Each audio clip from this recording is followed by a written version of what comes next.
பத்துபூத்தே, பத்துதங்கா, தென் துருவம் ஆகிய தீவுகள் பறிபோன விவகாரத்தில் அமைச்சரவை கூட்டு முடிவு எடுத்தது என முன்னாள் பிரதமர் துன் டாக்டர் மகாதீர் முகமது நேற்று கூறினார்.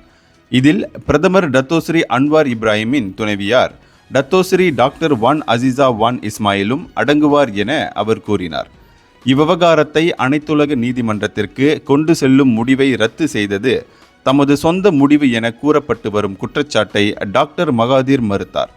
மாறாக இவ்விவகாரம் தொடர்பாக விவாதிக்கப்பட்ட அமைச்சரவை கூட்டத்தில் அப்போது துணை பிரதமராக இருந்த Dato Sri doctor Wan Azizah Wan Ismail, அப்போது நிதி அமைச்சராக இருந்த லிம் குவான் எங், உள்துறை அமைச்சராக இருந்த டான்ஸ்ரீ முய்தீன் யாசேன் ஆகியோரும் கலந்து கொண்டிருந்ததாக அவர் கூறினார்.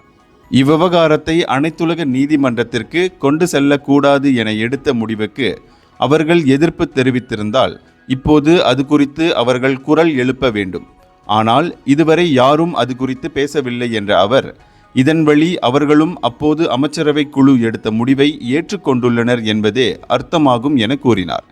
இவ்விவகாரத்தில் நான் துரோகி என்றால் அப்போது துணை பிரதமராக இருந்த Dato Sri doctor Wan Azizah Wan Ismail யார் என மகாதீர் கேள்வி எழுப்பினார்.